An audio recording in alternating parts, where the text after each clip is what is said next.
এই গাউসে পাকের একটা কথা আমার মনে পড়ে গেল, তারপরে আমি আলোচনা করে আসি। গাউসে পাকের কাছে গাউসে পাক আব্দুল কাদের জিলানী, আল্লাহু আকবার বলেন না। গাউসিয়ে পাকের নাম যারা নেই সবাই তারা ভালোবাসে। গাউসে পাকের কাছে একজন মহিলা এসে বললেন, হুজুর আমার এই কলিজার টুকরা সন্তানটা আমানত রাখছে আমার আল্লাহ, এই আমানতটা আপনার কাছে পৌঁছায় দিলাম, আপনার গুণে গুণান্বিত করবেন, নবীর গুণে গুণান্বিত করবেন। আমি দুনিয়াতে কিচ্ছু চাই না, এই সন্তান যেন একজন কামেলের দপ্তরে পৌঁছে যেতে পারে। জোরে বলেন মারহাবা। মা জননী যা দেখে সন্তানের সামনে একটা শুকনা রুটি রয়েছে, শুকনা রুটি খাইতে পারে না, সামান্য একটু পানি, শুকনা একখানা রুটি, রুটি খানা হাতের মধ্যে নিয়ে দর দর করে পানি ছেড়ে দিছে, চোখ দিয়া পানি ছেড়ে দিছে।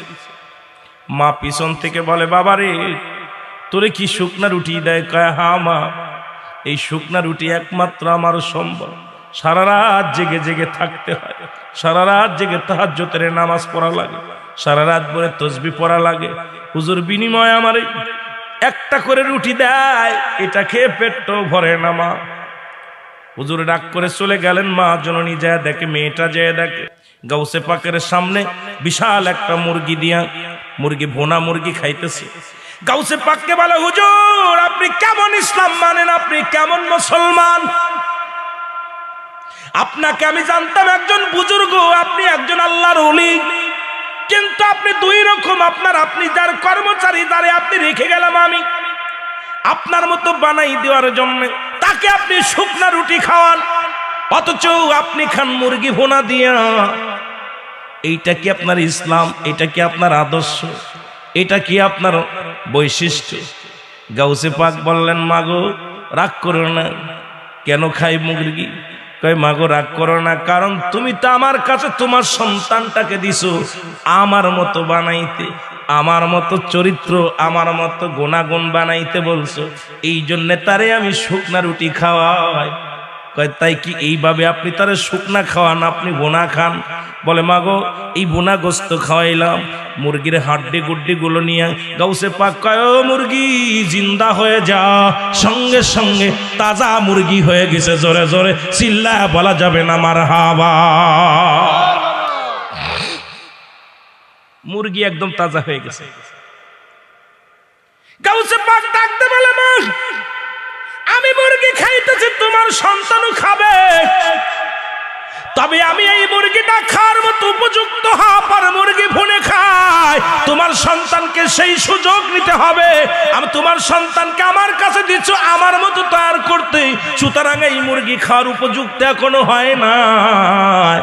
মাগো আমার কাছে দিছো তাকে আমার মতো বানাইতে, সুতরাং জ্বালায়া পুড়ায়া এই দুনিয়ার লোভ লালসা ত্যাগ করতে হবে, দুনিয়ার মায়া ছাড়তে হবে, দুনিয়ার লোভ লালসা ছাড়তে হবে, নফসের লোভ ছাড়তে হবে, তারপরে আল্লাহ আল্লাহ রাসূলকে রাজি খুশি করতে হবে।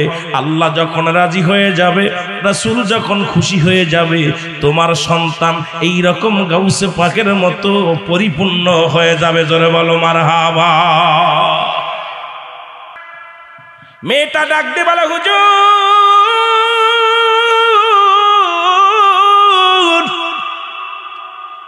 আমার বেয়াদবি আপনি মাফ করবেন, আমি বুঝতে পারি নাই। কয়, মাগো শোনে নাও, যারা দুনিয়া চায় তাদেরকে দুনিয়া দেয়া হয়, যারা আখিরাত চায় তাদেরকে আখিরাত দেয়া হয়। আর আমি তোমার সন্তানকে আমার কাছে রাখছো, আমি দুনিয়া আখিরাত দুইটাই দেওয়ার জন্য সেই এলেমের আমি সেই কি দিতেছি, আমি তাদেরকে তালিম দিতেছি। আর এই জন্য তাকে দুনিয়ার খাবার বর্জন করা লাগবে, দুনিয়ার ঘুম বর্জন করা লাগবে, দুনিয়ার আরামায়েশ বন্ধ করা লাগবে। সেই মাওলাকে যদি রাজি খুশি করতে হয়, এই দুনিয়ার মধ্যে তোমাকে জ্বালায় পোড়ায়া আমার মাওলাকে রাজি খুশি করতে হবে। এই জন্য তোমার কলিজার টুকরাকে আমি সেই জ্ঞানের অধিকারী করতেছি।